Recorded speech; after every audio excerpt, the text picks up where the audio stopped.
Bonjour à tous et bienvenue sur cette chaîne Roll20Tips, une chaîne dédiée donc du coup à l'utilisation du site Roll20 pour la création de jeux de rôle à partir de rien et entièrement gratuite.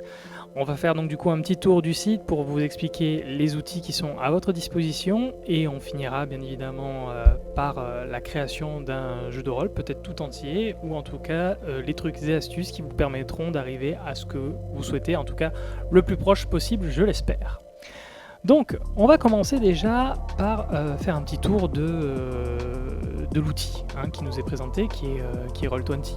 On va commencer donc du coup avec les maps. Alors, en ce qui concerne les maps, comme vous pouvez voir, vous avez déjà une première map qui est la map Start, et vous avez la possibilité donc du coup de créer une deuxième map tout simplement en cliquant sur le bouton plus.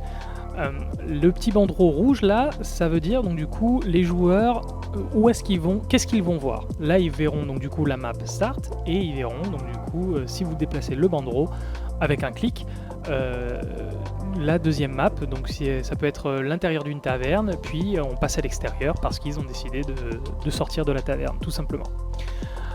On regarde un petit peu donc du coup les settings, on peut voir donc du coup qu'on a la possibilité de changer la hauteur et la largeur, plutôt inversement d'ailleurs, et bien évidemment le fond de la couleur du background de la map. Donc on peut la mettre noire, on peut la mettre rouge, on peut la mettre de n'importe quelle couleur puisqu'on a la possibilité de mettre la couleur en hexadécimal.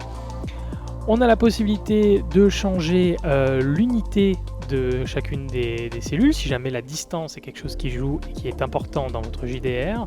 La possibilité de mettre ou de ne pas mettre la grid, qui elle permet donc du coup de bien délimiter les zones et on va dire de ne pas faire trop superposer certaines choses si jamais vous ne le souhaitez pas.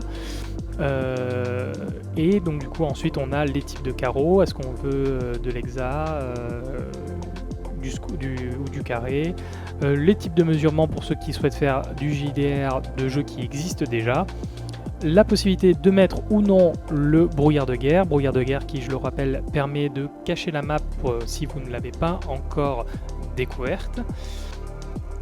Et cela permet donc du coup aux joueurs, si vous avez donc du coup vous êtes abonné, vous avez le Dynamic Lighting Walls, bon, chose que nous n'avons pas puisque nous sommes à 100% gratuit et c'est une option payante, donc c'est quelque chose que nous n'utiliserons pas. Vous avez également la possibilité de faire jouer de la musique au chargement de la map. C'est à vous de voir, c'est vous qui décidez, c'est à voir un petit peu plus loin, on verra ça un petit peu plus tard dans les options. Bien, donc ça c'est les settings de la map. Quand on passe donc du coup aux outils qui nous sont présentés sur le côté gauche, nous avons donc du coup bien évidemment la souris qui nous permet donc du coup de sélectionner et de déplacer les objets qu'il y aura sur la table de jeu. Et on a donc du coup la souris aussi qui nous permet d'attraper la map pour pouvoir nous déplacer tout simplement. Ça c'est le premier onglet. Dans le deuxième onglet, alors là par contre je vais m'attarder un petit peu parce que c'est vraiment très important pour comprendre comment fonctionnent un petit peu les couches, les layers, les calques même de Roll20. Comme vous allez pouvoir le voir donc du coup sur cette illustration, on a en gros trois layers, pas en gros, on a trois layers. On en a trois et ça commence donc du coup avec le background ou la map, c'est-à-dire c'est là où vous allez mettre donc du coup toutes vos illustrations, le village, les arbres, les routes, tout ce qui va donc du coup servir de décoration, les animaux, même si vous souhaitez qu'ils ne bougent pas ou ce genre de choses. Bref, tout ça c'est pour la déco. Donc, pour moi en tout cas, ça me sert uniquement pour la déco et tout ça sera visible par les joueurs, mais ne pourront pas interagir avec. Très important. Les joueurs peuvent le voir, mais ne peuvent pas interagir. Dans Objects and Tokens, là par contre, on passe sur une couche, sur un calque, où les joueurs peuvent voir et interagir avec ce qu'ils verront sur la map. Donc ça peut être leur propre token, des tokens que vous leur donnez le droit, parce que oui, vous avez la possibilité de donner le droit à un joueur et pas à un autre de déplacer un token. Et donc du coup voilà, c'est là qu'ils pourront déplacer, c'est là où se passe la majorité du jeu lorsqu'on est en game. Et on a donc du coup ce troisième layer qui est donc du coup GM Info, donc maître du jeu, MJ Info tout simplement, qui est donc du coup une troisième couche que là par contre les joueurs ne peuvent ni voir ni interagir avec. C'est uniquement réservé au MJ pour avoir des informations, lui donner une indication où est-ce qu'il a donc du coup cacher quelque chose. Si un joueur intervient dans cette zone ou rentre dans cette zone, ça déclenche la prochaine péripétie. Donc voilà, ça c'est vraiment quelque chose qui est uniquement réservé au MJ pour lui, pour avoir des notes en fait sur la map directement au cas où. Donc on répète, la map et background, ça sert donc du coup à la décoration. Pas d'interaction pour les joueurs, mais les joueurs peuvent voir. Objet and tokens, les joueurs peuvent voir et interagir. Le MJ aussi, bien sûr. Le MJ peut interagir dans toutes peut voir et interagir partout, bien évidemment. Ça va de soi. Mais ce qui est important du coup, c'est les joueurs. Donc sur la map, donc du coup, pas d'interaction, vision. Sur les object and token layer, interaction et vision pour les joueurs. Et sur la map du GM, pas d'interaction et pas de vision pour les joueurs, uniquement pour le GM. On a donc du coup une petite barre également ici, un petit ascenseur qui permet de connaître la transparence de ce que vous allez pouvoir mettre sur l'overlay du GM. C'est-à-dire est-ce que vous voulez que ce soit plus ou moins transparent, est-ce que vous voulez voir à travers, est-ce que vous voulez que ce soit léger, pas léger. Je vais vous montrer ça immédiatement juste derrière avec donc du coup les outils de dessin. Donc avec les outils de dessin, comme leur nom l'indique, vous pouvez faire donc du coup des carrés, vous pouvez faire des cercles si vous restez appuyé sur Alt en ayant choisi l'option de faire des carrés. Voilà, c'est comme ça que ça fonctionne. Des dessins libres, tout simplement. Qu'est-ce qu'on a d'autre? Des formes libres. En faisant plusieurs clics, on peut faire donc du coup la forme que l'on désire. On peut faire du texte. Voilà. Tac tac, coucou. Qui ne se voit pas du tout puisque le fond est noir et l'écriture est noire, donc on va le mettre en jaune. Est-ce que... Voilà. Et on a la possibilité de absolument tout dégager. Sauf le texte. Non, le texte aussi, ça dégage, parfait. Et donc voilà, ça permet, c'est tout ce qui est de la prise en main. Donc on va illustrer un petit peu avec les dessins, ce qu'on a vu juste avant avec les layers. Je me mets donc du coup sur la map et je décide de faire... on va faire une maison. Voilà. On va faire très succinct. On va faire une maison et on va donc du coup voilà, ça c'est le toit de la maison, tout simplement. Paf, on fait hop un petit toit, tac tac. Voilà, rien de fou. Ça c'est sur le toit. Donc là, moi je suis MJ, je peux bouger, tout déplacer, je fais ce que je veux, pas de souci, il n'y a pas de problème. Je passe donc du coup sur la deuxième couche qui est la couche des tokens. Et là par contre, je ne peux plus interagir. Je ne peux plus interagir du tout. Je ne sais pas, ça doit être un bug.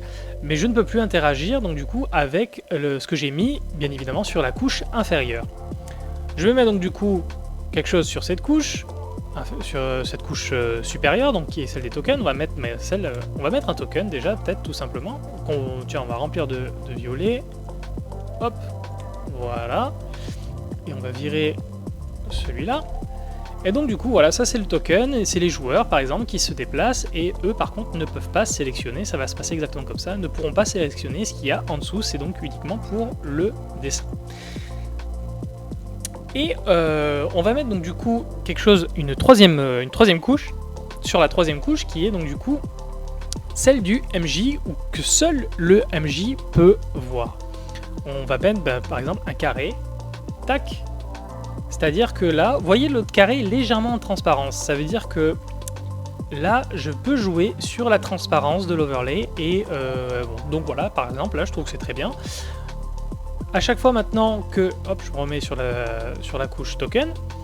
À chaque fois que maintenant un joueur va déplacer son token, si jamais il rentre dans la zone que j'ai définie comme étant la zone de péripétie, et bien celle-ci, ça va donc du coup, lui ne la verra pas, mais vous verrez que c'est à ce moment-là donc du coup qu'il faut déclencher le piège ou autre, ce que vous avez prévu. Donc voilà, c'est un petit peu les trois couches différentes. On a donc du coup, comme je vous disais, l'illustration avec la map, la zone de jeu avec les tokens, et la zone info avec le MJ Overlay. Voilà, donc ça j'espère que c'est un peu clair. Et vous avez donc du coup cette vue de dessus qui superpose les 3 couches, tout simplement. Là, le quatrième onglet, comme vous pouvez vous en douter, c'est le zoom, rien de fou. Le cinquième onglet, lui, c'est la mesure. Donc c'est-à-dire que si vous avez permis d'avoir dans votre map setting, d'avoir la grid, vous allez donc du coup avoir la possibilité de mesurer entre chaque carré, donc du centre pour cette option, du coin du carré pour cette option, pour la deuxième, ou de où vous le souhaitez depuis la troisième. Sachant que si vous n'avez pas mis la grille parce que vous voulez plus de liberté, et bien à ce moment-là, la troisième est de base sélectionnée. Il n'y a pas de coin, puisqu'il n'y a pas de grille, il n'y a rien du tout. On va donc du coup un petit peu maintenant s'attarder sur le brouillard de guerre. Hop, on décide donc du coup, voilà, je décide par exemple de révéler cette zone, mais il me dit oui, mais le brouillard de guerre il n'est pas activé. Très bien, écoute, on va l'activer. Je ne sais pas si vous avez fait attention, donc là ça s'est un petit peu obscurci, ça veut dire que donc du coup là il y a comme un voile un petit peu gris qui s'est mis sur la map, et on va donc du coup essayer de révéler cela, sachant que là pour les joueurs toute la map est absolument noire, ils ne voient absolument rien. On va mettre donc du coup avec ce petit carré, c'est ce que je vais révéler. Donc là par exemple les joueurs ne voient que là un demi-cercle plein. Avec la deuxième option, je peux faire donc du coup, je peux révéler mais une forme libre, donc il voit un demi-cercle mais un peu dégueulasse. Et pour la dernière option, je peux décider, hop, je recache tout. Voilà, tout est recaché, là tout est renoir, et si je décide donc du coup, hop, de tout révéler, je peux dire, avec cette option-là, je veux que tout le brouillard de guerre se remette à zéro. Et là, tout est redevenu noir pour les joueurs. L'onglet suivant, c'est le turn order, c'est-à-dire l'ordre dans lequel les joueurs vont jouer, comme son nom l'indique. C'est un petit peu, on va dire, c'est un petit peu compliqué. Il y a 2-3 spécifications. Il faut des tokens sur la table et ce genre de choses. Donc, on y repassera un petit peu plus tard lorsque ce sera utile. Mais en gros, ça va servir à mettre en place un ordre de passage pour vos joueurs, tout simplement. Ensuite de ça, on a donc du coup les dés. Combien de dés est-ce que vous voulez jeter? Est-ce que c'est 2d4, 3d4, 4d4? Vous avez donc du coup d'autres codages qui vous permettront, hop, là par exemple, pour que ça fasse propre, en gros, vous avez donc du coup les crochets qui vont faire qu'on ne va pas voir le rôle de 2d4. Donc là, si j'enlève cette option et que je relance 2d4, vous allez voir que s'il veut bien se lancer, il veut lancer, voilà. Tout de suite, j'ai beaucoup plus d'informations. Je n'ai pas uniquement donc du coup les 2d4, 2 plus 3 en version propre comme ça, j'ai le détail de ce qui s'est passé. Donc voilà, il y a plein de petites options qu'on verra un petit peu plus tard pour bien bien approfondir le sujet et essayer d'avoir quelque chose de beaucoup plus concret, plus utilisable, plus fluide. Et si on clique donc du coup sur Advanced Dice Roller, là par contre voilà, on peut décider vraiment combien de dés on veut jeter, quel type de dés, avec un bolus, un malus comme modificateur. On a donc du coup les anciens dés, l'historique de tous les dés qu'on a jetés. Donc voilà, là on a toutes les informations sur les dés jetés et jetables qu'on a pu faire dans la partie. On va passer très vite donc du coup également sur ce qu'on a en haut à droite. Donc le premier onglet c'est la messagerie, là où vous allez pouvoir parler à vos joueurs par chat et voir donc du coup le résultat officiel de vos dés. Ici, c'est où se trouvent donc du coup les tokens que vous allez pouvoir mettre donc du coup sur la map, les arbres, les feux de camp, les maisons, les joueurs, les monstres, les créatures, bref, tout se trouve ici. Vous avez donc du coup une librairie sur internet, mais également une librairie personnelle, c'est-à-dire que vous allez avoir la possibilité d'importer vous-même vos propres tokens, vos propres images. Donc voilà, vous avez la possibilité de faire tout ça. Bien évidemment, ça demande un petit peu de travail au préalable si jamais vous voulez un token comme ci, pas comme ça. Dans cette zone là par contre vous avez donc du coup les prochains caractères, donc du coup que ça peut être les personnages ou bien donc la création des personnages, leur nom, qui peut les modifier, qui peut les bouger, leurs photos, leurs tokens, leurs informations.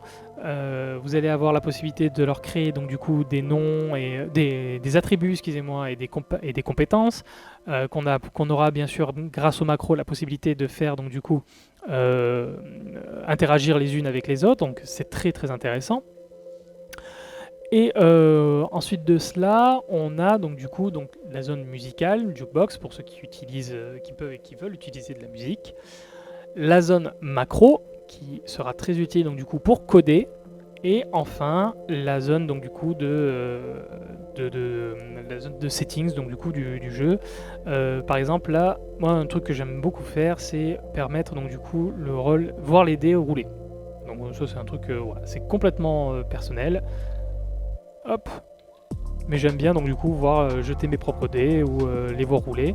Ce qu'on peut faire également, c'est les jeter automatiquement, c'est-à-dire pas avoir à tirer ce trait jaune que vous avez pu voir. C'est je clique juste sur 2 D4 et là ça va me jeter 2 D4 tout seul comme un grand. Vous avez donc du coup la possibilité de changer les barres de couleurs qui se trouvent au-dessus de vos tokens, on verra ça un petit peu plus tard également. Au niveau donc du coup des webcams et du son, si vous voulez que tout passe par Roll20, vous avez toutes les options qui doivent se passer ici. Personnellement, moi j'utilise Discord avec mes joueurs, je trouve ça beaucoup plus pratique. Voilà, c'est pure préférence, mais on pourra donc du coup jeter un petit coup d'œil. C'est loin d'être